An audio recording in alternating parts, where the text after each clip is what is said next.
Village food with Rupsana. আমি সেই রূপসানা আবারও হাজির হলাম প্রত্যেক দিনের মতন দারুণ স্বাদের মাছের রেসিপি নিয়ে। আসসালামু আলাইকুম দর্শক বন্ধুরা, আজ আমি দারুণ স্বাদের একটা মাছের রেসিপি বানিয়ে দেখাবো। তার জন্য আমি এখানে নিয়েছি 1.5 কেজি সিলভার কাপ। এর আগে আমার অনেক মাছের রেসিপি দেয়া আছে বন্ধুরা, আপনারা দেখতে থাকবেন আমি কিভাবে বানিয়েছিলাম। আজকের আমি এই 1.5 কেজি মাছ আমি দিয়ে মাছের রেসিপিটা করব। এবার আমি মাছটাকে ভালো করে কেটে ধুয়ে পরিষ্কার করে তারপরে আপনাদের সামনে চলে আসছি। আর মাছটা দেখতে পাচ্ছেন একদম টাটকা একদম। আজকের আমার ছেলে এই মাছটা পছন্দ করেছে, তাই আজকে আপনাদের সামনে এই মাছটা রান্না করে আজকে শেয়ার করছি। মাছগুলো আমি ধুয়ে পরিষ্কার করে আর এইভাবে আমি গাঁতাগুলো কেটে নিয়েছি। আর গাঁতাগুলো কেটে নিয়ে আপনাদের সামনে আবারও ফিরে এলাম। এবার আমি মাছগুলো সুন্দর করে ম্যারিনেট করে নেব। তার জন্য দিয়ে দেব স্বাদ অনুযায়ী নুন, দিয়ে দেব 1 চা চামচ উঁচু করে হলুদের গুঁড়ো, দিয়ে দেব 1/2 চা চামচ লঙ্কা গুঁড়ো,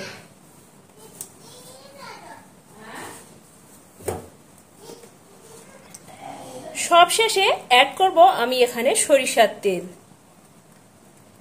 সরিষার তেলটা দিলে এই মাছটা ভাজার সময় দারুণ একটা টেস্ট আসে। এবার আমি সমস্ত উপকরণ দিয়ে মাছগুলো এইভাবে ঘষে ঘষে, যত সুন্দরভাবে আপনারা ঘষবেন এইভাবে করে ঘষে নিলে মাছটাও সুন্দরভাবে দারুণ টেস্টি হয় ভাজার সময়। আর মশলাগুলো একদম মাছের সঙ্গে মিশে যায়।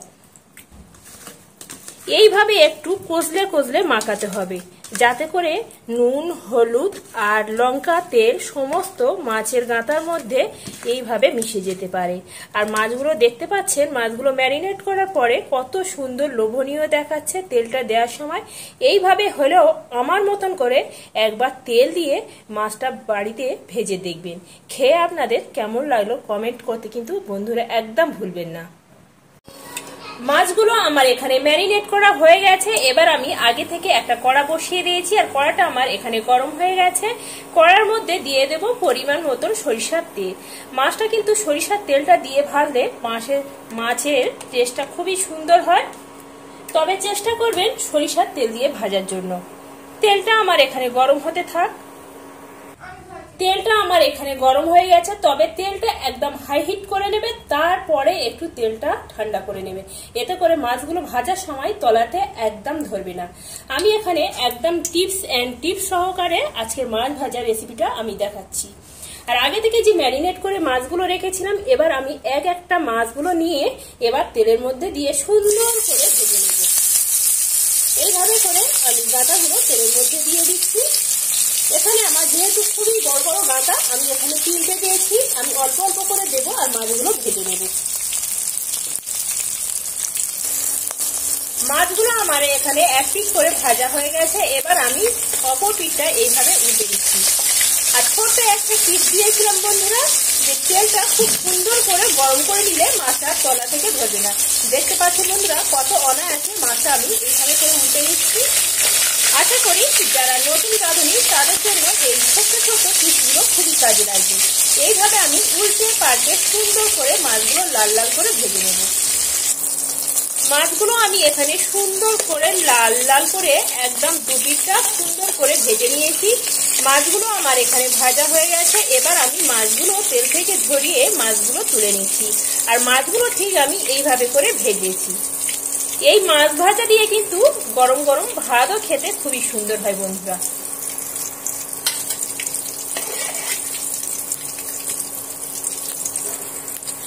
তেলের মধ্যে বাকি যে মাছগুলো ম্যারিনেট করা আছে, মাছগুলো আমি তেলের মধ্যে দিয়ে সুন্দর করে আবারও সমস্ত মাছ ভেজে নেব। এইভাবে করে সমস্ত মাছগুলো আমি দিয়ে সুন্দর করে লাল লাল করে ভেজে নেব।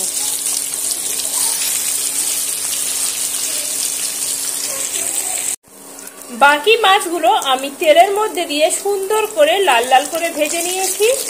মাছগুলো আমার এখানে ভাজা হয়ে গেছে। এবার আমি মাছগুলো তুলে নিচ্ছি। আর দেখতে পাচ্ছেন বন্ধুরা, মাছগুলো ঠিক আমি এইভাবে করে ভাজা করে নিয়েছি।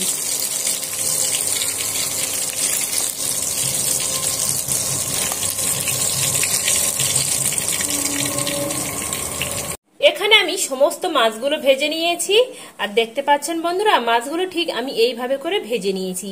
এবার যে কাজটা করতে হবে, এই মাছের রেসিপিটি বানানোর জন্য আমি একটা বাটা মশলা তৈরি করে নেব, সেগুলো আমি দেখাচ্ছি।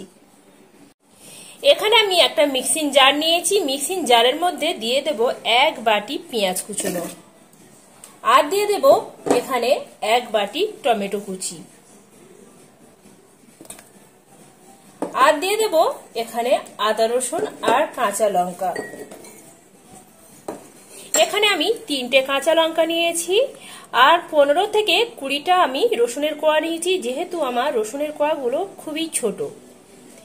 আর 1/2 ইঞ্চি থেকে একটু বেশি নিয়েছি আদা।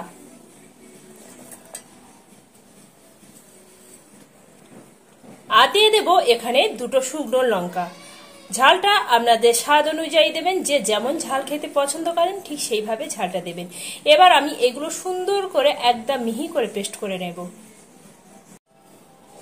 এখানে আমি সমস্ত মশলাগুলো আমি এইভাবে পেস্ট করে নিয়েছি। রেসিপিটি বানানোর জন্য আগে থেকে আমি এখানে একটা কড়া বসিয়ে দিয়েছি আর কড়াটা আমার এখানে গরম হয়ে গেছে।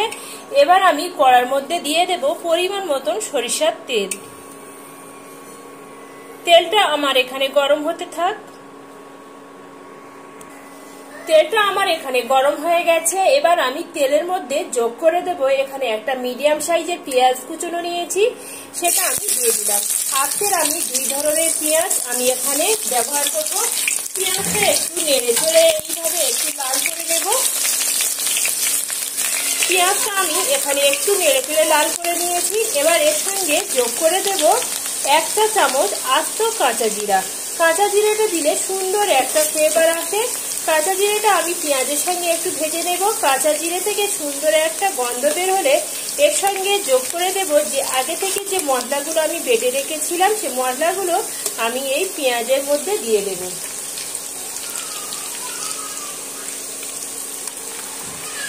পেঁয়াজের মধ্যে আমি সমস্ত মশলাগুলো দিয়ে দিলাম। দিয়ে আমি এখানে কিছুক্ষণ ধরে এই মশলাগুলো একটু কষিয়ে নেব। এবার আমি এর সঙ্গে যোগ করে দেব স্বাদ অনুযায়ী নুন।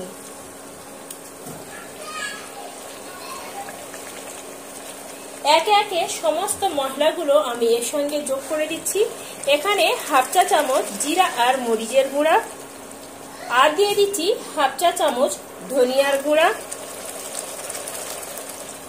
দিয়ে দেব 1/2 চা চামচ থেকে একটু বেশি হলুদের গুঁড়া, আর দিয়ে দেব এখানে 1/2 চা চামচের কম লঙ্কা গুঁড়ো।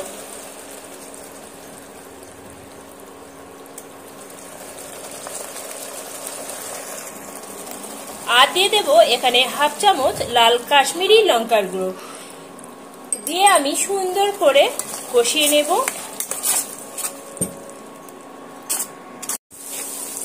দেখতে পাচ্ছেন বন্ধুরা, আমি এখানে মশলাগুলো দিয়ে সুন্দরভাবে কষিয়ে নিয়েছি। আর মশলা থেকে যে পেঁয়াজ, টমেটো, আদা রসুনের কাঁচা গন্ধটাও চলে গেছে, আর কড়া থেকে সুন্দরভাবে তেলটাও রিলিজ হয়ে গেছে। আর এইভাবে করে আমি সময় নিয়ে কষিয়ে নিতে হবে বন্ধুরা।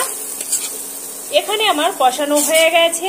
এবার আমি এর মধ্যে অল্প একটু পানি যোগ করে দেব। পানিটা দিয়ে আবারও আমি এইভাবে খুন্তি দিয়ে একটু নাড়াচাড়া করে দিয়ে আবারও আমি এটা 5 মিনিটের মতন হতে দেব। দেখতে পাচ্ছেন বন্ধুরা যে পানিটা আমি এখানে দিয়েছিলাম, সে পানিটা আমার শুকিয়ে গেছে, আবারও সুন্দরভাবে তেল ছেড়ে দিয়েছে। এবার আমি গ্রেভির জন্য একেবারে এখানে পানি অ্যাড করছি। আর এই রেসিপিটা বন্ধুরা খুবই সুন্দর হয়, দারুণ টেস্টি হয়। এইভাবে হলেও আমার মতন করে একবার বাড়িতে বানিয়ে দেখতে পারেন।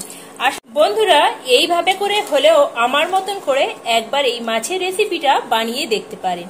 খেয়ে আপনাদের কেমন লাগলো কমেন্ট বক্সে কিন্তু কমেন্ট করতে একদম ভুলবেন না।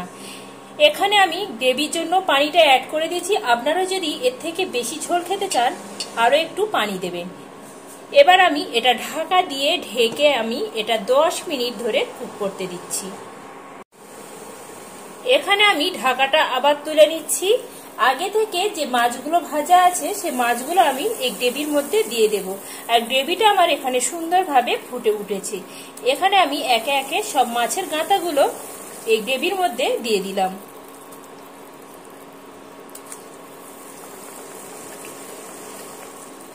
আবারও আমি এটা ঢাকা দিয়ে আবারও এখানে আমি কুক করতে দিচ্ছি। আবারও আমি এখানে ঢাকাটা তুলে নিচ্ছি। এবার আমি এখানে দিয়ে দেব সুন্দর একটা ফ্লেভারের জন্য এখানে কিছুটা কুচনো ধনেপাতা রেখেছিলাম। কুচনো ধনেপাতাগুলো মাছের মধ্যে এইভাবে দিয়ে দিলাম। দিয়ে আবারও আমি এটা 2 থেকে 3 মিনিটের মতন চাপা দিয়ে দেব, যাতে করে সুন্দর একটা ধনিয়া পাতার ফ্লেভারটা মাছের মধ্যে ঢুকে যেতে পারে। আবারও আমি এখানে ঢাকাটা তুলে নিচ্ছি। আর তৈরি হয়ে গেল দারুণ স্বাদের মাছের এই রেসিপিটা। দেখতে যেমন লোভনীয় দেখাচ্ছে বন্ধুরা, খেতে বন্ধুরা আরো টেস্টি হয় বন্ধুরা। এবার আমি এখানে সবশেষে দিয়ে দেব 1/2 চা চামচ জিরা আর মরিচার গুঁড়া। এইভাবে করে হাত দিয়ে আমি এইভাবে চতুর্দিকে এইভাবে করে ছড়িয়ে দেব, এতে করে আরো সুন্দর টেস্টি হয়। ছড়িয়ে দিলাম। দিয়ে আবারও আমি এটা 2 মিনিটের মতন ঢাকা দিয়ে এটা রেখে দিলাম, যাতে করে জিরা আর মরিচের গুঁড়াটা সমস্ত গ্রেভির মধ্যে ঢুকে যেতে পারে আর খেতে বন্ধুরা অসাধারণ হয়। বন্ধুরা আমার এই দারুণ স্বাদের মাছের রেসিপিটি যদি ভালো লেগে থাকে বন্ধুরা, একটা লাইক কমেন্ট শেয়ার করতে ভুলবেন না। আমার নতুন নতুন ভিডিও পেতে গেলে চ্যানেলটি সাবস্ক্রাইব করবেন বন্ধুরা, প্লিজ বন্ধুরা প্লিজ।